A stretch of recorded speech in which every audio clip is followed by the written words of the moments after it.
Sejam bem-vindos, pessoal, a essa nossa segunda aula, onde a gente vai estar tratando então do ciclo celular. E para abrir os nossos trabalhos, eu vou trazer essa frase que está aparecendo na tela de vocês, aonde ela diz: onde surge uma célula, existiu uma célula anteriormente, assim como os animais só podem surgir de animais e as plantas de plantas. Essa frase, ela é do livro do Albert de 2017, mas na verdade ela foi escrita em 1858 por um patologista alemão. Apesar dela ser bastante afirmativa, e quando a gente fala em ciência, a gente não costuma usar termos como só podem, porque a gente entende que mesmo um conceito hoje ser visto como irrefutável, daqui a pouco a gente descobre outros pormenores que não haviam sido descobertos e nos levem a conceituar de forma mais ampla ou mesmo de forma completamente inversa aquilo que tinha sido considerado como irrefutável e imutável. Mas mesmo assim ela nos traz uma perspectiva bastante interessante, aonde se a gente pensa que nós surgimos a partir de uma única célula que é o zigoto e que nós somos formados em torno aí de 10 na 13 células, isso significa que nós somos o produto de diversos crescimentos e proliferações celulares. Da mesma maneira, se a gente pensa que um animal só pode surgir de outro animal, isso quer dizer que a gente vem surgindo há aproximadamente 3 bilhões de anos e vem num ciclo. Isso nos dá uma ideia de continuidade, que nós estamos nos dividindo e crescendo há muito tempo. Então, de uma forma muito simplista, o ciclo celular ele vai compreender o ciclo da célula aonde uma célula mãe vai duplicar o seu conteúdo para dar origem, então, se dividir em duas células filhas. Então, independente do organismo que a gente está falando, se é um organismo unicelular, se é um organismo mais complexo como um organismo multicelular, o ciclo celular ele vai ter em comum a necessidade da duplicação do DNA contido em cada cromossomo. Então a gente vai precisar fazer a duplicação desses cromossomos, e aqui vocês estão vendo eles duplicados, para que cada célula filha, no momento da divisão celular, receba o mesmo material genético da célula mãe, tanto em quantidade quanto em qualidade. Porque o ciclo celular, ele compreende justamente o processo de tu gerar de uma célula mãe, gerar duas células filhas, por meio de processos extremamente organizados e sequenciais. E algo que também é importante no ciclo celular é o processo de crescimento celular. A célula, durante o ciclo, ela também vai ter períodos em que ela vai ter um crescimento, porque se isso não acontecer, a gente chegaria ao final de alguns ciclos celulares, essa célula estaria extremamente diminuta.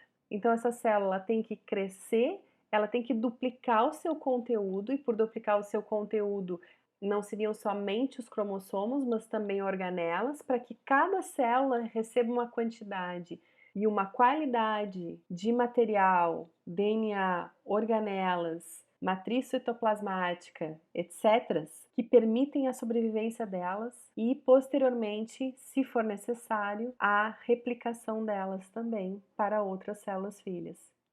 E aí tem uma informação que é válido a gente comentar, que organismos que são unicelulares, ou seja, organismos que são formados por uma única célula, quando avançam no ciclo celular e completam o ciclo celular, ou seja, né, fazendo até o processo de divisão da sua célula, eles formam um novo organismo. Em organismos multicelulares é diferente, onde aqui o completar do ciclo celular forma duas células filhas, aonde essas células filhas se somarão às demais células que formarão esse organismo multicelular. E aí vocês vão de lembrar que a gente estava falando do zigoto, e aonde esse zigoto, então, ele forma um indivíduo com 10 na 13 células, então tem que ter acontecido muito completar de ciclo celular, muita divisão celular para que a gente chegue a um organismo com uma complexidade e com uma quantidade de células tão grandes. Aonde a gente tem que pensar que essas 10 na 13 células contêm, em teoria, se não houveram alterações e mutações, o mesmo genoma. Além dessa perspectiva de a gente partir de um zigoto e chegar até 10 na 13 células aproximadamente, o nosso corpo possui alguns tipos celulares que completam ciclos celulares de forma muito rápida e, portanto, células que precisam uma intensa renovação. Pegam as células da pele, por exemplo, são células que estão em constante renovação. Então, elas têm que ter o completar do ciclo celular muito efetivo. E a gente vai esmiuçar isso, então, agora no decorrer dessa aula. Mas talvez vocês estejam se perguntando, mas afinal de contas, quanto tempo dura esses ciclos celares? E aqui tem os exemplos para vocês, ó. A gente tem tipos diferentes de células, aqui células jovens de embrião de rã, que perfazem aí o período do ciclo celular, todo o ciclo que a célula precisa fazer até formar duas células filhas, que duram 30 minutos. Células de levedura, 1,5 horas. Células epiteliais do intestino de mamíferos, aproximadamente 12 horas. E fibroblastos de mamíferos em cultura, que se vocês bem lembram, fibroblastos é uma célula bem característica do tecido conjuntivo. Tem aproximadamente o ciclo celular aí uma duração de 20 horas. Isso para mostrar para vocês, para a gente ter mais ou menos uma ideia, uma expectativa de quanto tempo uma célula demora para completar o ciclo celular, o ciclo de uma célula. Bom, pessoal, e esse aqui então é o ciclo celular. E ele não foi desenhado da maneira com que vocês estão enxergando aqui por acaso. Ele justamente, o ciclo celular, ele é composto por fases, aonde tu sai de uma fase e vai para outra, sai dessa fase e vai para outra e assim sucessivamente. Então a célula, pessoal, ela não consegue pular de fases, ela não pode simplesmente passar daqui diretamente para cá. Ela precisa passar por essa fase que está aqui. Então isso forma o ciclo e que é rigorosamente respeitado pela célula. Que fase é essa, pessoal? A gente tem a fase M, onde é nessa fase que a gente consegue microscopicamente identificar a maioria das mudanças na célula, que é justamente onde a gente tem aqui no início dessa fase a mitose, então a divisão nuclear, e mais para o final dessa fase a gente tem a citocinese, que daí é a divisão citoplasmática, e aí realmente a gente forma de uma célula mãe as duas células filhas de forma aparente, né? E aí depois a gente tem então a fase G1, que está aqui representada para vocês, a fase S e a fase G2. Essas três fases, G1, S e G2, a gente chama elas em conjunto de intérfase. E essa intérfase é justamente o momento em que microscopicamente a gente enxerga menos do que está acontecendo.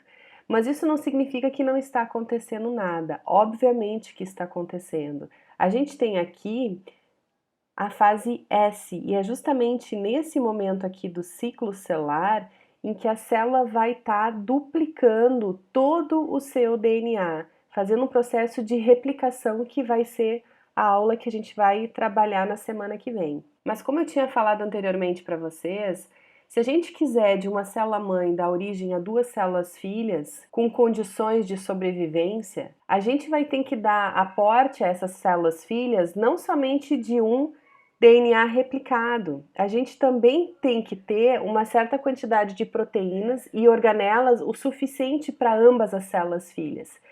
Então a gente vai ter uma fase que é a fase G1 e a fase G2, bem como a fase S, isso também está acontecendo, portanto todo o período da intérfase, em que a gente está tendo a duplicação de organelas para que essas células filhas possam ter um aporte de organelas o suficiente, e a gente tem então uma grande síntese de proteína para justamente conferir posteriormente às duas células filhas uma taxa, né, uma quantidade de proteínas o suficientes para a sobrevivência inicial delas. E só para que vocês tenham uma ideia, pessoal, se a gente pega uma célula humana que está lá no laboratório em cultivo celular, sendo cultivada in vitro, e se ela perfizesse um ciclo celular em torno de 24 horas, essa fase M ela corresponderia a mais ou menos 1 hora. Então, o restante do período, 23 horas, a célula passaria nessa fase aqui de intérfase. Ó.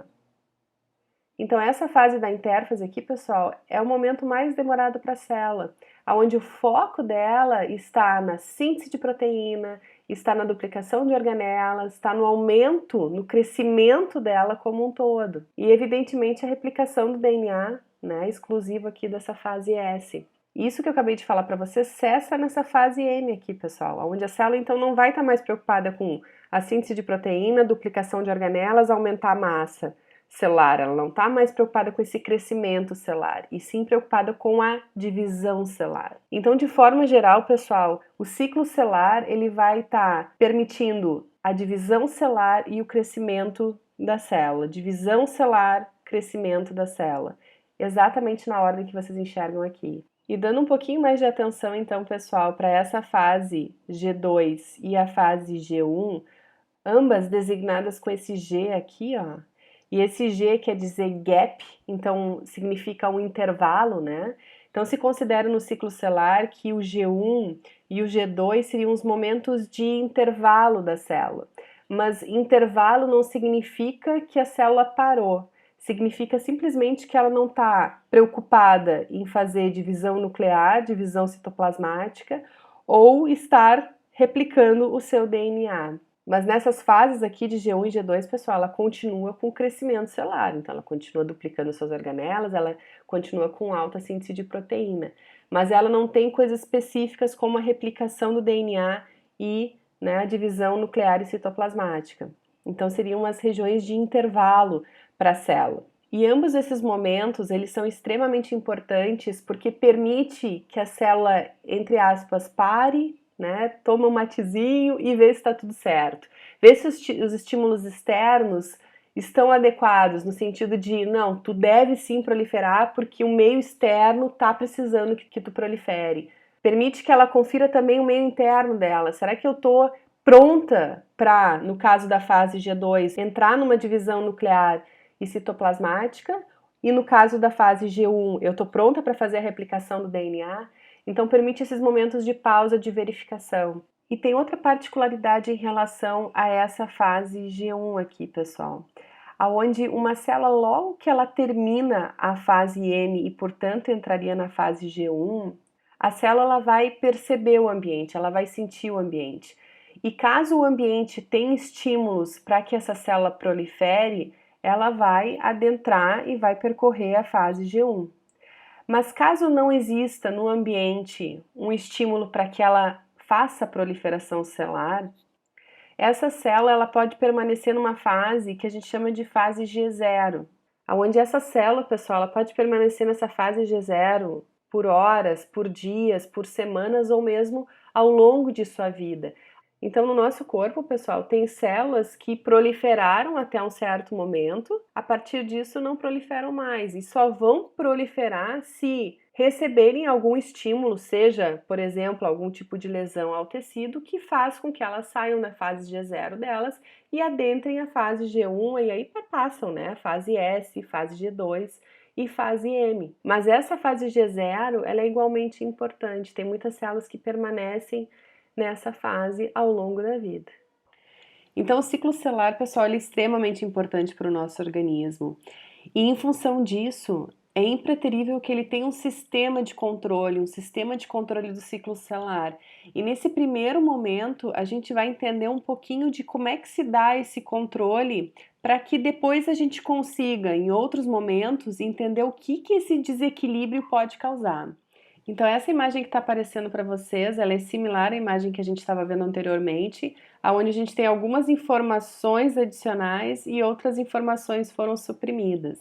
Mas aqui vocês continuam tendo a fase M, a fase G1, a S e a G2. E eu havia falado para vocês que a gente tem uma sequência pré-estabelecida para esse ciclo. Então, depois da fase G1 é a fase S, depois é a fase G2 e depois é a fase M. E até coloquei isso em relação ao desenho, porque que ele havia sido feito dessa maneira. E realmente, pessoal, o ciclo celular, ele ocorre em uma sequência organizada, pré-estabelecida, não é de qualquer maneira. Aonde eu só consigo entrar na fase S se eu perfiz a fase G1. Eu só consigo entrar na fase G2 se eu perfiz a fase S. Eu só consigo entrar na fase M se eu perfiz a fase G2. E se a gente começa a pensar na lógica do ciclo celular, ou seja, que aqui na fase S a gente tem como característica a replicação do DNA, faz todo sentido que a replicação do DNA preceda a mitose, ou seja, a divisão do material nuclear que vai acontecer aqui. Caso essa fase S não precedesse a fase M, a gente teria nas células filhas uma disparidade do DNA em relação à célula mãe. Então a célula segue à risca esse ciclo, porque ele tem uma lógica de ser. Então, partindo dessa premissa, a célula ela só pode passar da fase G1 para S se ela estiver pronta. Da mesma maneira, a célula só pode passar do G2 para M se ela estiver pronta. Então, para que a gente consiga colocar essa informação no formato de uma imagem, costuma-se apresentar o que está sendo representado aqui no centro para vocês, onde a gente teria um controlador, que é mostrado aqui, né, por essa estrutura com uma alavanca aqui, em que o direcionamento desse controlador é nesse sentido aqui, e somente nesse sentido, né? Representando essa sequência pré-estabelecida do ciclo celular e que é extremamente importante, como a gente acabou de ver. Então, para que a célula garanta que tudo que tinha que ser feito numa fase foi efetuada, existem uns pontos que a gente chama de pontos de verificação. Então, aqui vocês têm um ponto de verificação, de checagem, que é onde a gente sai de G1 e entraria na fase S. Aqui a gente tem um outro ponto de verificação, que é onde iniciaria a mitose. E aqui, então, é onde a gente teria um outro ponto, que é a transição entre a metáfase e a anáfase durante a mitose. E prosseguimento, então, para a citocinese. São os três principais pontos de verificação do ciclo celular, para ver se está tudo ok. Se nesses pontos a célula identifica que não está ok, ela vai brecar o processo. Ela vai impedir que o ciclo celular continue até que, se a gente pegar esse exemplo aqui, ó, ela vai impedir que a célula entre para a fase M até que o problema seja resolvido. Então, são os breques do processo, pessoal, e são nesses três pontos chaves que isso vai acontecer. Mas, Fernanda, como que isso acontece? Isso ocorre, pessoal, por meio de mecanismos moleculares que a gente vai entender agora na sequência. Então, as moléculas que são centrais no controle do ciclo celular, elas pertencem à família das cinases e elas são denominadas de cinase dependente da ciclina e são designadas pela sigla CDK, em função da nomenclatura dela em inglês. O que essa cinase dependente da ciclina ela vai fazer no ciclo celular?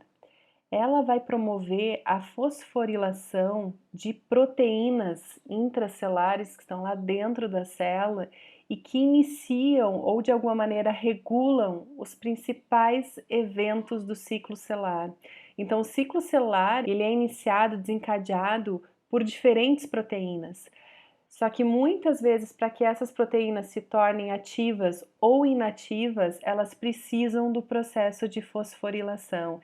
E quem vai estar fazendo isso são as CDKs. Mas só para que vocês tenham um norte um pouquinho em relação a essa questão da fosforilação de proteínas intracelulares, eu queria retomar algumas coisas com vocês em relação a isso.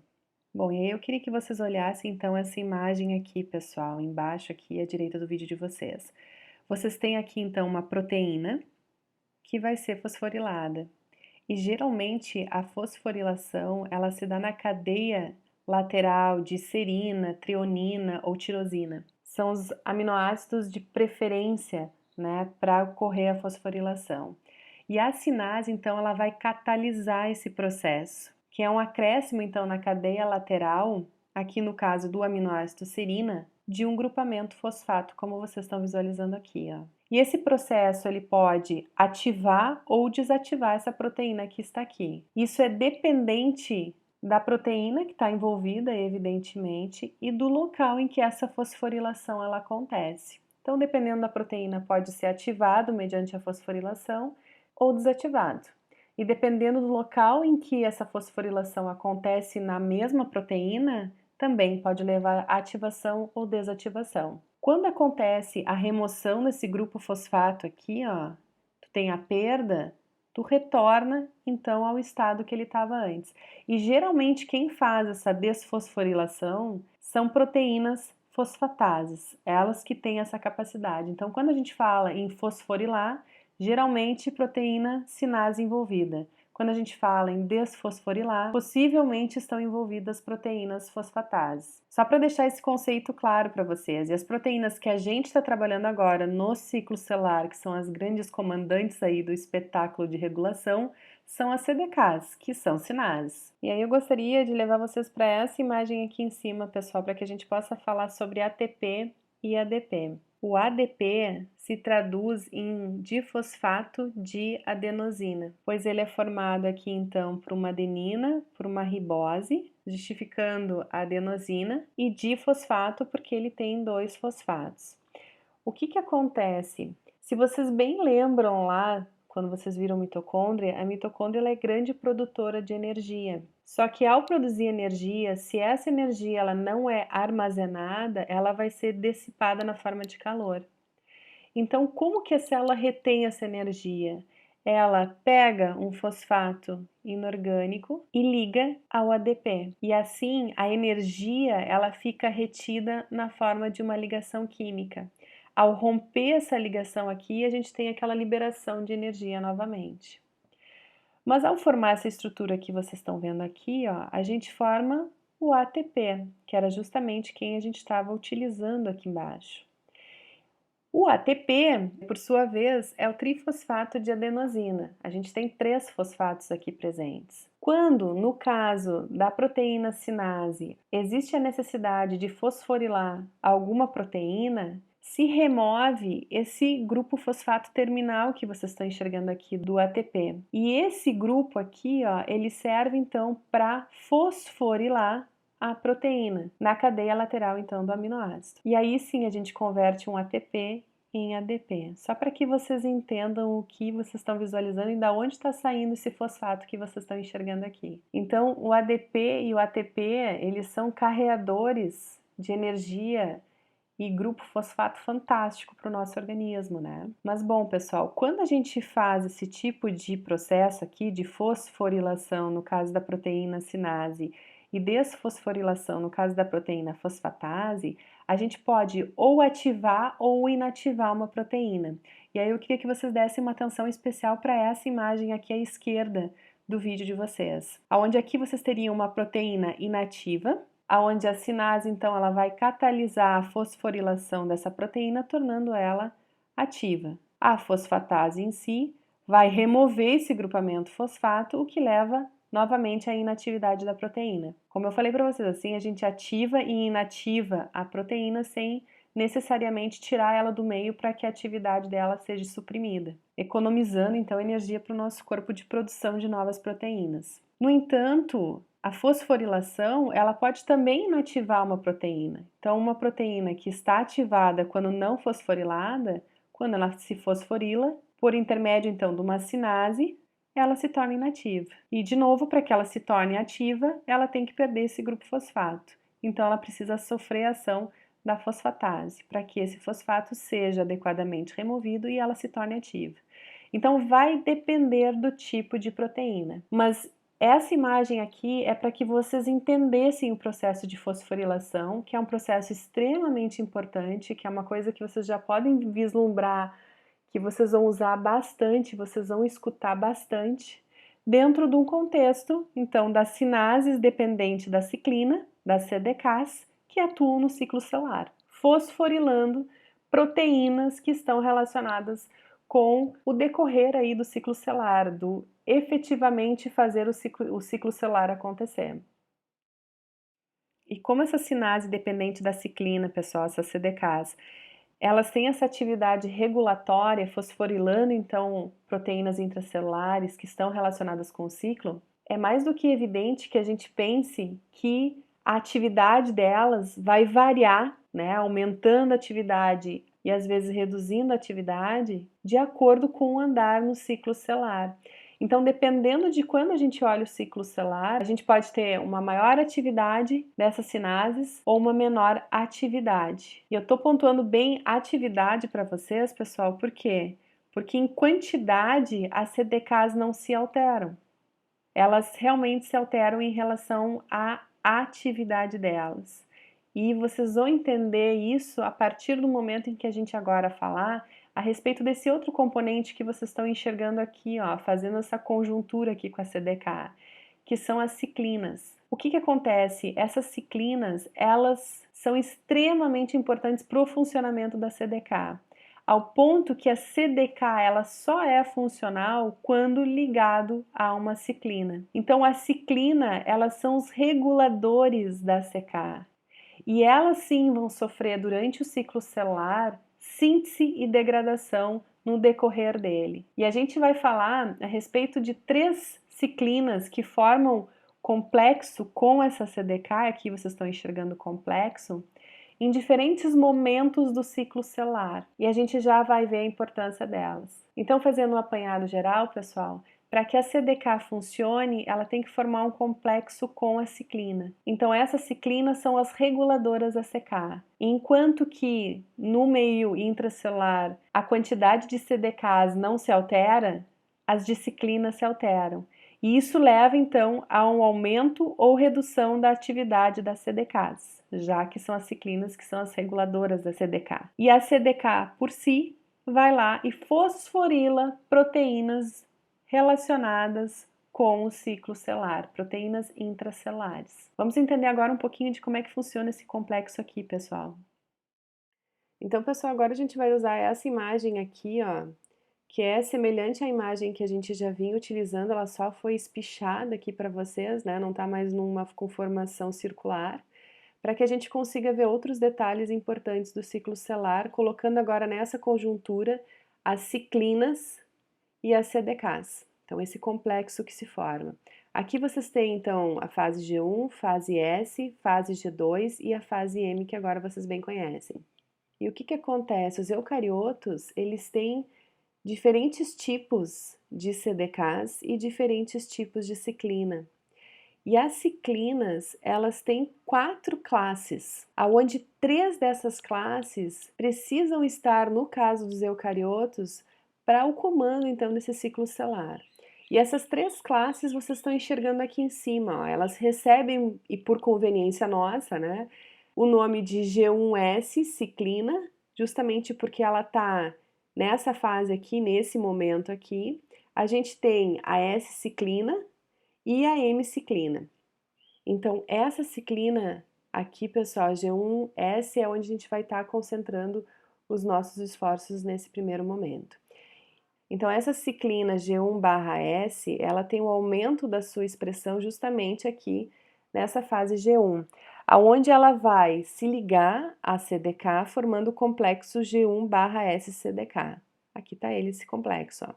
Aonde esse complexo ele vai ter o aumento da sua atividade especificamente nesse momento aqui da fase G1, que a gente chama de início ou ponto de restrição, que é justamente o momento em que, se a célula perpassa esse ponto aqui da fase G1, ela se compromete com o ciclo celular, ela se compromete com a duplicação dos seus cromossomos. Então, esse complexo aqui G1/S CDK vai estar ajudando a desencadear esse processo de início, esse processo de comprometimento da célula com o ciclo celular. E isso, evidentemente, né, pessoal, o complexo aqui, como a gente tinha falado anteriormente, ativando, né, ou regulando proteínas que estão envolvidas com essa fase de comprometimento, essa fase de início.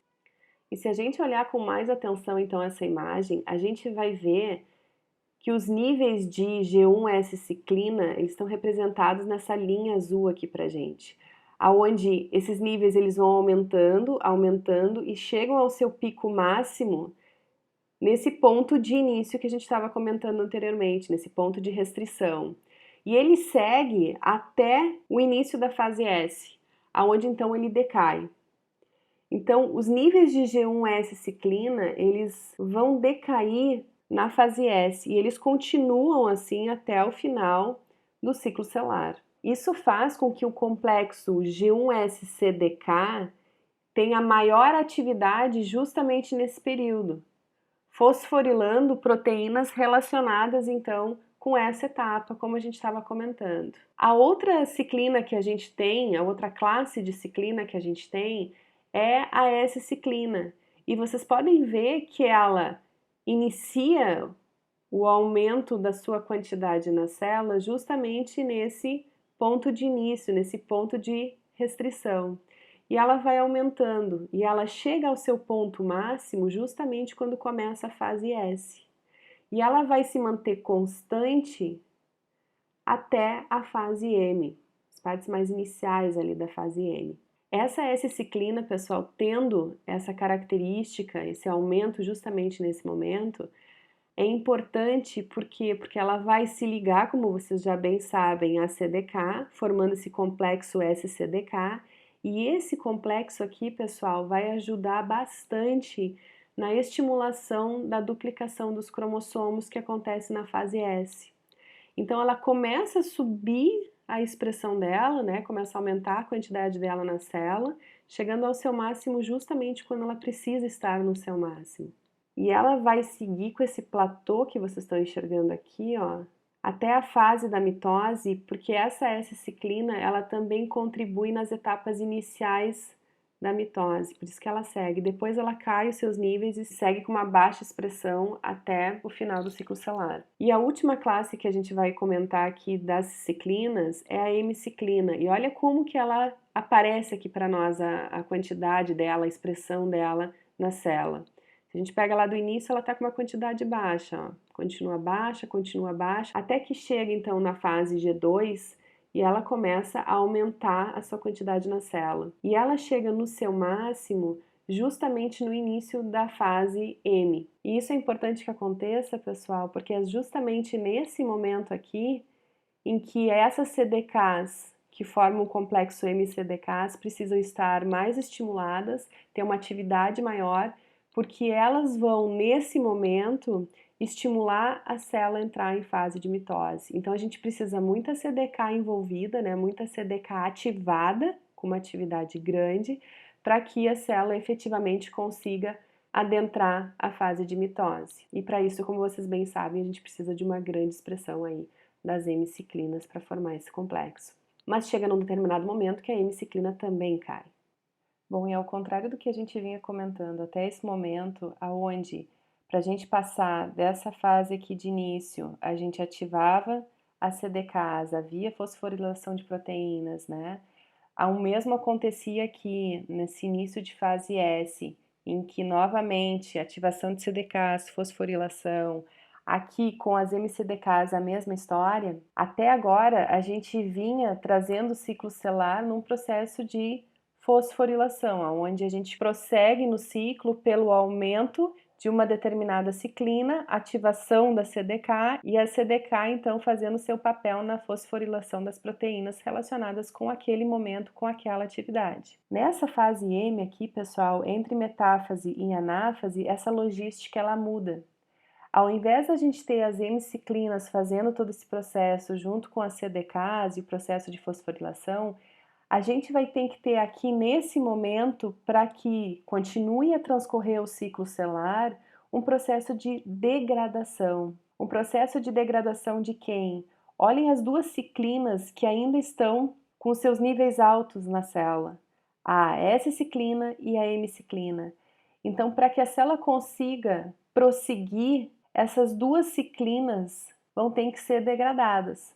E quem faz isso, pessoal, é o APC/C que vocês estão enxergando aqui. Vamos entender um pouquinho o que está acontecendo, que degradação é essa que acontece nessa fase.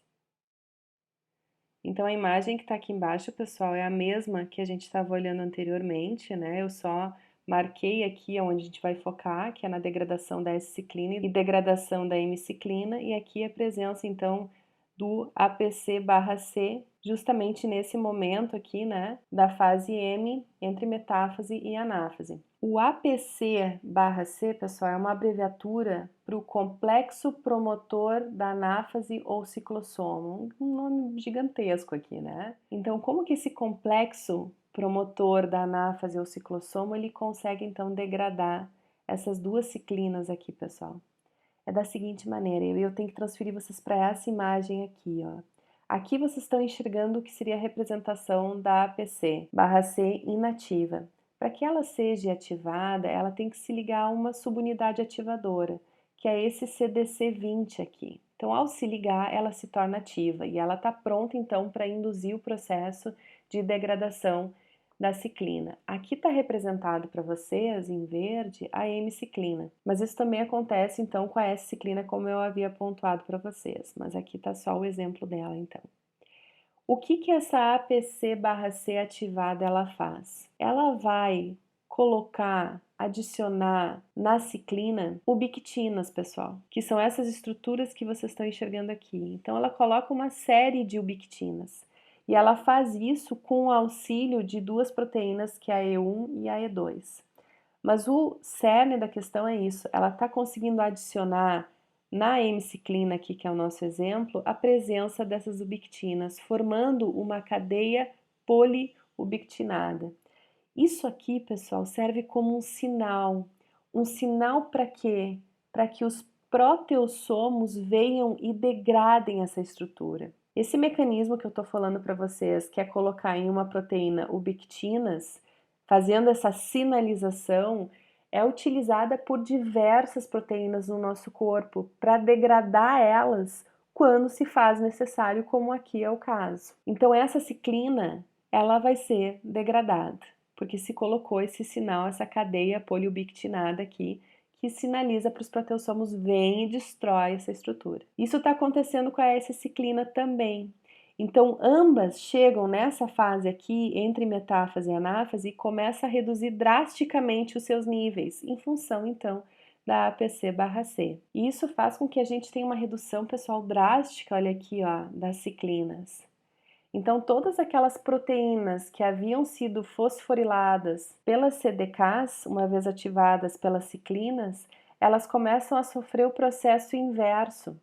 Na fase da anáfase, aqui na fase M, ela vai estar munida de uma quantidade grande de fosfatases, e lembra que as fosfatases elas fazem esse processo de desfosforilação? E é isso que vai estar acontecendo. Todas aquelas proteínas que haviam sido fosforiladas pelas CDKs ativadas para que todo esse processo aqui acontecesse, elas começam o processo contrário. As fosfatases vão lá e desfosforilam elas. E isso é extremamente necessário, pessoal, para que os processos que precisam acontecer aqui no final da fase M, que envolvem o final da mitose e o início da citocinese, elas possam acontecer. Contudo, pessoal, os níveis de APC/C na célula, elas vão ficar ainda persistentes até a fase G1 aqui. E isso vai garantir que a célula tenha um período de inatividade de CDKs. A partir do momento em que novamente começa, eu vou trazer vocês para cá, novamente começa a subir os níveis de G1S ciclina, a APC/C ela é inativada e aí ela permite que o processo então transcorra naturalmente. E aí, pessoal, a gente perfez, né, toda essa conversa CDKs, ciclinas, com acréscimo agora do APC/C, e a gente está vendo como que então se modula todo esse processo e como essas alterações aqui, ó, elas são importantes para que o processo aconteça de forma normal. Agora, talvez se eu disser para vocês que o ciclo celular ele acontece numa sequência ordenada daqui para cá, fique fácil de vocês compreenderem por quê. Porque eu preciso da elevação, redução de diversas proteínas nesse processo e que isso acontece de uma forma ordenada como vocês estão enxergando aqui. Bom, e como a gente pôde detectar, e como eu falei em diversos momentos para vocês, as ciclinas, elas são importantíssimas na atividade, então, da CDK. Mas a ciência descobre que existem mecanismos adicionais de controle e que são importantes que a gente compreenda para que a gente possa fazer uma conjuntura final, pessoal, de como que essa regulação do ciclo celular ela se dá, trazendo todo esse conhecimento que a gente deteve até agora junto. Para que eu consiga explicar isso para vocês, pessoal, eu vou levar vocês para essa imagem aqui à direita do vídeo de vocês, aonde vocês estão vendo aqui, ó, a CDK mitótica, CDK-M, que seria a CDK que está aqui, ó, e que é ativada então pela M-ciclina. A M-ciclina está aqui em cima, ó. O que que acontece Como é que se tem esse mecanismo adicional de regulação? A CDK, ela vai se ligar à ciclina M. Isso, em teoria, ativaria a CD mitótica, que é o que a gente vem vendo desde então, que a ciclina, ao se ligar à CDK, a ativa. O que os cientistas descobrem? Que existem sinases inibidoras. Sinases, lembra que elas fosforilam, que eu falei lá para vocês, e que elas podem fosforilar uma proteína, promovendo ou a sua ativação ou a sua inativação, dependendo de duas condições, de quem é essa proteína e de onde que essa fosforilação está acontecendo. Eles descobrem essa sinase específica aqui, pessoal, onde essa sinase, ao fosforilar a CDK, que está no complexo MCDK, ou seja, já está ligada à sua ciclina respectiva, a CDK ela passa a ser inibida. Essa fosforilação aqui, ó, promovida por essa sinase específica, ela promove a inibição. Em contrapartida, uma fosfatase, lembram que eu falei para vocês que são as enzimas que promovem a desfosforilação? Então, ao atuar essa fosfatase CDC25, ela promove a desfosforilação dessa região aqui, liberando a atividade da MCDK nessa fase específica aqui do ciclo. Então, esse é um mecanismo adicional de controle. Então, a ciclina M, ela se liga ativa, mas esse processo pode ser controlado. Pode ser controlado por sinases inibidoras e fosfatase ativadoras, no caso aqui, então, desse momento do ciclo celular. Isso é importante quando a gente pensa que é um processo que precisa ser regulado. Então, olha a quantidade de mecanismos que a gente está adicionando de regulação aqui. Vocês já vão entender por que esse processo que eu acabei de mostrar para vocês é importante no ciclo. Um outro mecanismo adicional e que é muito utilizado nesse momento aqui, ó, em que a célula atravessa da fase G1 para a fase S, é o mecanismo que está sendo demonstrado aqui para vocês, então. Os cientistas descobrem, então, que existem proteínas inibidoras de CDKs. O que essas proteínas inibidoras de CDKs elas fazem aqui exemplificada por uma P27 para vocês? Ao se formar o complexo ciclina CDK, teoricamente isso aqui é ativo, mas o ciclo tem como ajustar isso.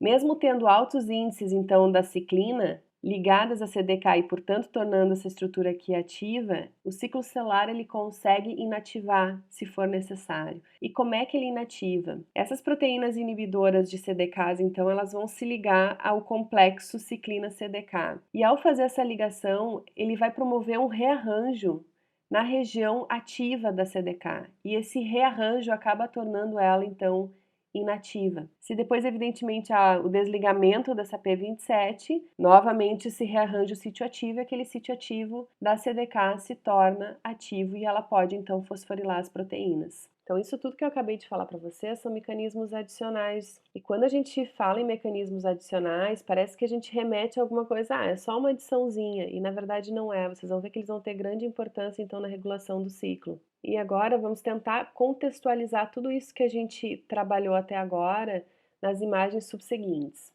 entendendo como que a regulação realmente se dá. Então agora eu trago de novo essa imagem aqui, pessoal, que foi quando a gente começou a falar sobre o ciclo celular e eu mostrei os pontos de verificação que a célula fazia durante esse ciclo celular, que ela tinha um controle bastante grande e que ela fazia então verificações. Eu mostrei para vocês então que no G1, na fase G1, a gente tem lá no ponto agora de restrição, naquele ponto de início que nós conversávamos anteriormente, um momento de checagem. Esse momento específico de checagem aqui, pessoal, que é quando a célula está entrando nessa parte G1 final, né, indo para a fase S, onde é o ponto em que ela se compromete com o ciclo celular, então é extremamente importante. Que tipo de checagem que a célula faz? Por meio de seus mecanismos moleculares, ela vai, entre aspas, verificar se o ambiente realmente está favorável para a divisão celular, né? Para que ela então se comprometa realmente com a duplicação dos seus cromossomos e faça o processo até o final. Então esse momento ele é verificado. E caso o ambiente ele não esteja favorável, o que que a célula vai lançar mão? Ela vai lançar mão dos inibidores de CKs, que vão bloquear o início dessa fase e vão ficar segurando. E por que a gente precisa lançar mão desses inibidores nesse momento? Vocês têm que lembrar que as ciclinas G1S, que são as que vão dar a partida, né, aqui nessa fase, nesse ponto de início, ponto de restrição, se ligando a CDKs e fazendo o complexo e desencadeando, ela chega no seu auge nesse momento aqui, ó, do ciclo. Então, se a célula não está pronta nesse momento do ciclo celular para entrar, porque o ambiente não está favorável para isso, não manda uma sinalização dizendo que ó, é favorável e a célula entende que realmente não está favorável, a célula tem que brecar. E para brecar, ela usa os inibidores de CDK. Eu vou pontuar de novo isso, pessoal, em uma outra imagem para ficar mais claro para vocês. O segundo ponto de checagem, como a gente tinha falado, é aqui na transição entre G2 e M, em que a pergunta que a célula vai se fazer, entre aspas, é: o ambiente ele continua favorável? Todo o DNA ele está replicado de forma adequada? Existe algum defeito em relação a isso que precisa ser revisto? E se essas perguntas elas são respondidas com um bom não, a célula precisa brequear o processo. Como é que ela faz esse break, pessoal? Utilizando a inibição da fosfatase ativadora CDC25,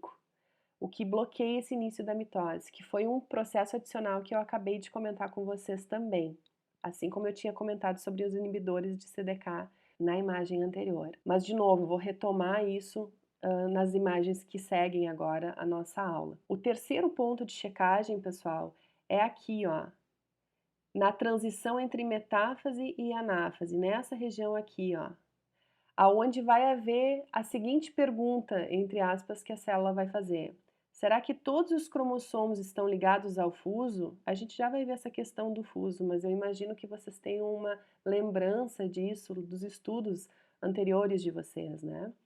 Mas é a pergunta que ela se faz. Caso essa pergunta também seja respondida com um grande não, ela vai ter que brequear o ciclo celular nessa região aqui, nesse ponto aqui. E como é que ela faz esse break?